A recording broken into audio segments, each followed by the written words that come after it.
এই পৃথিবীর প্রাণীজগৎ কতই না বৈচিত্র্যময়। বিচিত্র স্বভাবের হাজারো প্রাণী ছড়িয়ে রয়েছে এই পৃথিবী জুড়ে। প্রকৃতির খেয়ালে অনেক প্রজাতির প্রাণী তার নিকটাত্মীয়দের থেকে আলাদা। আকৃতি এবং আচার আচরণে নিজস্ব এক বৈশিষ্ট্য নিয়ে তারা দিব্যি বেঁচে রয়েছে এই পৃথিবীতে। আর এই অদ্ভুত প্রজাতির প্রাণীদের কার্যকলাপ মানুষকে অবাক করছে হরহামেশা। যেমন হাতির গাছ তছনছ করার বিষয়টা আজ পর্যন্ত অনেকেরই অজানা।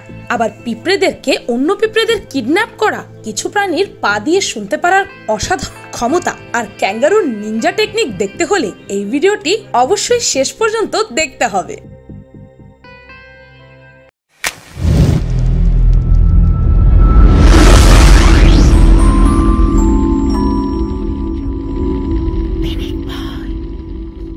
নাম্বার 1, হাতি কেন এত বড় বড় গাছ ধ্বংস করে? হাতিরা অন্য প্রাণীদের নিজেদের এলাকায় প্রবেশ করতে দিতে একদম পছন্দ করে না, সেটা যে কোনো প্রাণী হোক না কেন।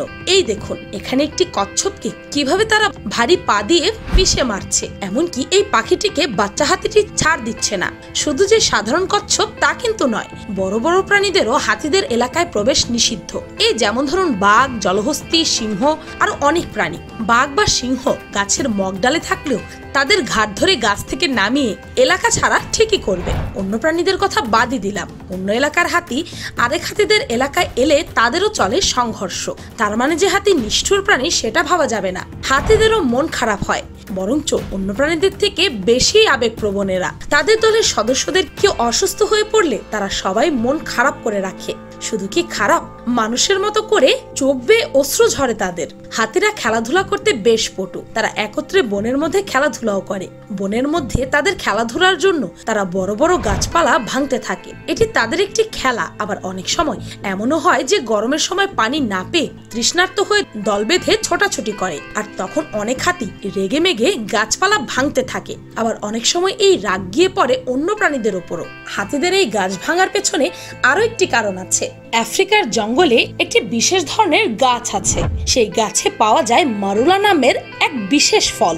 এই ফলটি দেখতে অনেক ছোট, কিন্তু এটি খেতে খুব মিষ্টি আর অনেক স্বাদ। আর এই ফলের বিশেষত্বই হচ্ছে এই ফলের মধ্যে আছে একটি বিশেষ ধরনের পদার্থ, যেটি হাতিদের শরীরে কোনো ক্ষতি না করলেও তাদেরকে নেশাগ্রস্ত করে দেয়। ইনফ্যাক্ট এই ফলটির তুলনা যদি নর্মাল অ্যালকোহলের সাথে করা হয়, তবে জেনে রাখুন এই ফলটির নেশা নর্মাল অ্যালকোহলের নেশার তুলনায় অনেক বেশি। আর যেহেতু এই ফলগুলো খেতে খুবই মিষ্টি এবং স্বাদের, তাই জঙ্গলে থাকা অনেক প্রাণী, এমনকি হাতিরাও এই ফল খেয়ে নেশাগ্রস্ত হয়ে যায়। আর এই ফলের নেশায় নেশাগ্রস্ত হয়ে তারা এমন ধরনের ভাঙচুর করে। মূলত তাদের তখন এমনটা করতে ভালো লাগে। নাম্বার 2, কিডন্যাপার পিঁপড়ে। পিঁপড়েদের এই ছোট্ট রাজ্যে শান্তি নেই। লাল পিঁপড়েদের মধ্যে রয়েছে কিডন্যাপার অ্যান্ট। বুঝতেই পারছেন এদের কাজ কি। হ্যাঁ, কিডন্যাপ করাই এদের মূল কাজ। যখন সূর্য অস্ত যায় ঠিক তখন কমসে কম 120টি লাল পিঁপড়া দল বেঁধে বের হয়। তারপর এদের মূল উদ্দেশ্য খাবার খুঁজে বের করা নয়, তারা একসাথে বের হয় কিডন্যাপ করার জন্য। লাল পিঁপড়েদের মূল আকর্ষণ থাকে কালো পিঁপড়ের বাসা। মূলত কালো পিঁপড়েদের বাসায় উৎপেতে থেকে আক্রমণ করে এরা। তারপর কালো পিঁপড়েরা যদি একবার বুঝে যায় যে তাদের গর্তে আক্রমণ করা হবে, তাহলে তারা তাদের গর্তের মুখ খড়কুটো দিয়ে ভরে দেয়। এতেও যদি কাজ না হয়, তাহলে লাল পিঁপড়ে তাদের গর্তে ঢুকে পড়ে, আর কালো পিঁপড়েদের ডিম আর লার্ভা নিজেদের দখলে নিয়ে হয় খেয়ে ফেলে, নতুবা নষ্ট করে ফেলে। নাম্বার 3, কাঠঠোকরার মাথা ঘোরা। কাঠঠোকরা পাখি দেখেননি এমন মানুষ হয়তো খুঁজে পাওয়া যাবে না। এরা নিজেদের ঠোঁট দিয়ে কাঠের উপর একের পর এক ঠোকর মারতে থাকে। আপনার হয়তো মনে হতে পারে এতবার করে ঠোকার কারণে এদের মাথা কি ঘোরে না? উত্তর হচ্ছে না, এদের মাথায় কোনো মাইগ্রেন নেই, যার কারণে মাথা ব্যথা হয় না এদের। আবার কখনো কখনো হয়তো আপনার মনে হতে পারে একটি কাঠঠোকরা পাখি এত গর্ত দিয়ে কি করবে? উত্তর হচ্ছে এরা সব গর্তে থাকে না। এরা একটি বড় গর্ত তৈরি করে নিজে থাকার জন্য, আর বাকি সব গর্ত করে থাকে খাবার লুকিয়ে রাখার জন্য। এই গর্তগুলো এতটা চিকন হয় যে অন্য কোনো প্রাণী চাইলেও এতে ঢুকে খাবার চুরি করতে পারবে না। একমাত্র কাঠঠোকরারাই গর্তে ঢুকে খাবার আনতে পারবে। Number 4, Ninja kangaroo rat. Ninja kangaroo rat এমন একটি প্রাণী যা বহু বছর ধরে বিজ্ঞানীদের হতবাক করে এসেছে। এই প্রাণীর শরীর যদি আপনি ভালো করে লক্ষ্য করেন তাহলে আপনি দেখতে পাবেন এদের পেছনের পা সামনের পায়ের থেকে অনেকটাই বড় হয়। এই বড় পায়ের সাহায্যে এরা ক্যাঙ্গারুর মতো লাফিয়ে লাফিয়ে চলতে পারে, আর এ কারণেই এদের ক্যাঙ্গারু র্যাট বলা হয়। এদের আরেকটি অবাক করার মতো ক্ষমতা হলো এরা পানি পান না করে অন্য প্রাণীদের থেকে অনেক বেশি দিন পর্যন্ত বেঁচে থাকতে পারে। বিজ্ঞানীদের মতে এরা সারা জীবন পানি না পান করেও বেঁচে থাকতে পারে। এদের শরীর আকারে ছোট হলেও এদের মাথা অনেক বড় হয় এবং এদের লেজ সারা শরীরের তুলনায় অনেকটাই বড়। এই প্রাণীর সাথে রেটল স্নেকের লড়াই প্রায়ই লেগে থাকে। নাম্বার 5, রঙিন কচ্ছপ।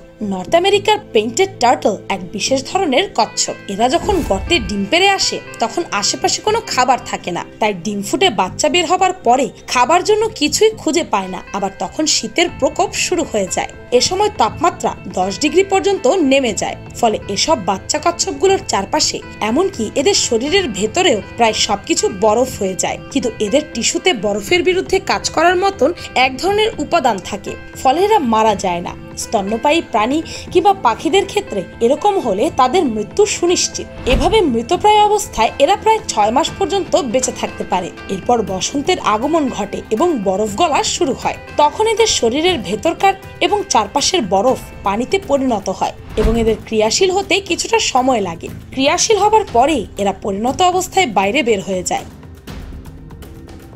নাম্বার 6, কিউট প্রাণী গেকোর। সূর্যাস্তের সাথে সাথে বেশিরভাগ সরীসৃপেরই কার্যকলাপের ইতি ঘটে, কিন্তু এখানেও ব্যতিক্রম আছে।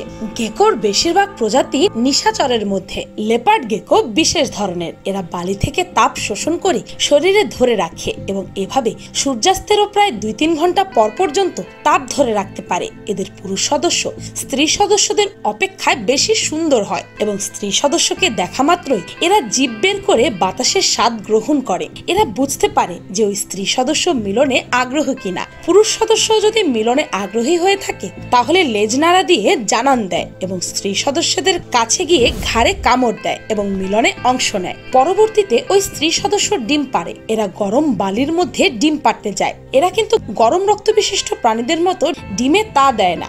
ওই ডিমকে এমন তাপমাত্রায় রাখতে হয় যাতে করে শরীরের তাপমাত্রার সাথে সামঞ্জস্য থাকে। কিছুদিন পর ডিম ফুটে বাচ্চা বের হয়। সব থেকে মজার বিষয় হচ্ছে সন্তান ছেলে হবে নাকি মেয়ে হবে এটা নির্ভর করে পরিবেশের তাপমাত্রার উপর। নাম্বার 7, পা দিয়ে শুনতে পাওয়া। পা দিয়ে শুনতে পারার এই অদ্ভুত কাজটি করতে পারে একমাত্র একটি প্রজাতির প্রাণী। আপনি হয়তো হাতির বড় বড় কান দেখে মনে করে থাকবেন তারা হয়তো খুব ভালোভাবে শুনতে পারে, কিন্তু আপনি ভুল ভাবছেন।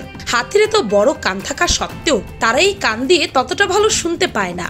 হাতি যোগাযোগ করার জন্য ব্যবহার করে এদের পায়ের। 2006 সালে স্ট্যানফোর্ড ইউনিভার্সিটির একদল গবেষক প্রমাণ করেন যে হাতি মূলত পা দিয়ে শুনতে পায়। হাতি তার বিশাল পা দিয়ে মাটিতে আঘাত করে আর এই শব্দের সাথে এক ধরনের বিশেষ সংকেত পাঠায়। অন্য হাতি তার পা দিয়ে সংকেত মস্তিষ্কে প্রেরণ করে আর এভাবেই হাতি পা দিয়ে যোগাযোগ করতে পারে। মাটিতে হওয়া শব্দের অনুভব করার জন্য হাতির পায়ে এক ধরনের বিশেষ স্নায়ুতন্ত্র থাকে যার সাহায্যে হাতি খুব সহজে তার কানের কাজ সেরে ফেলে।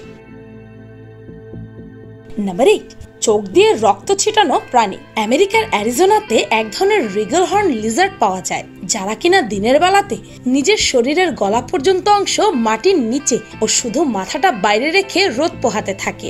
মাথা বাইরে থাকার কারণে মাথার ধমনীগুলো প্রথমে গরম হয়ে যায় এবং এখানকার রক্ত গরম হয়। পরবর্তীতে এই গরম রক্ত সারা শরীরে প্রবাহিত হয় ও শরীরের অন্যান্য অংশকে গরম করে। ঘাড়ের পেছন দিকে অনেকগুলো স্পাইক থাকে যেগুলো কিনা মুকুটের মতো থাকে, যার কারণে এদের এরকম নামকরণ। এরা যখন খুব রেগে যায় তারা তাদের শত্রুর দিকে রক্ত ছিটিয়ে থাকে। শুধু তাই নয়, এদের গায়ে এতটা জোর যে এদের দেহের সাইজের চেয়ে প্রায় কয়েক গুণ বেশি।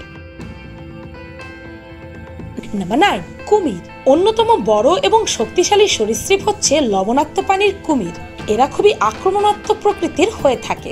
এরা প্রায় 20 ফুট লম্বা হয়। পুরুষ সদস্য স্ত্রী সদস্যের নিকটবর্তী হলে পানিতে বুদবুদ তৈরি করতে থাকে।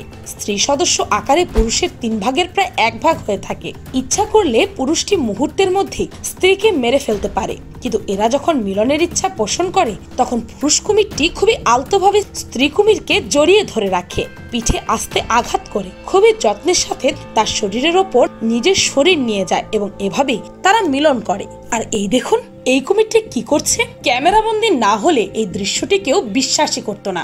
এই কুমিরটির লেজ এতটাই শক্ত এবং সবল যে এটি নিজের লেজের সাহায্যে শূন্যে প্রায় ভেসেই আছে। কি এরকম ভাবে কখনো কোনো কুমিরকে দাঁড়িয়ে থাকতে দেখেছেন? প্রাণী জগৎ এক রহস্যের নাম। নানা রঙের নানা ঢঙের প্রাণী দিয়ে সমৃদ্ধ এই জগৎ। প্রতিটি প্রাণী নিজস্ব কিছু স্বভাব বৈশিষ্ট্য ধারণ করে নিজের স্বকীয়তা বজায় রাখে, যা আমরা এতক্ষণ যাবৎ দেখতে পেলাম। এদের এই অদ্ভুত সব আচরণ আমাদের একদিকে যেমন অবাক করে, আবার কখনো কখনো বাকরুদ্ধ করে দেয়। আপনাদের কাছে কোন প্রাণীটির অদ্ভুত আচরণটি সবচেয়ে বেশি অদ্ভুত লেগেছে তা জানাতে ভুলবেন না যেন। ভিডিওটি ভালো লাগলে আপনার ফ্রেন্ডস এন্ড ফ্যামিলির সাথে শেয়ার করতে পারেন। আর পিনিকপাই চ্যানেলটিকে সাবস্ক্রাইব করে বেল আইকনে অল নোটিফিকেশনস অন করতে ভুলবেন না যেন। শুধুমাত্র এভাবেই পিনিকপাইয়ের প্রতিটি ভিডিওর নোটিফিকেশন আপনার কাছে পৌঁছে যাবে। আমি ফাল্গুনি, আজকের মতো পর্যন্তই। দেখা হচ্ছে পরের ভিডিওতে।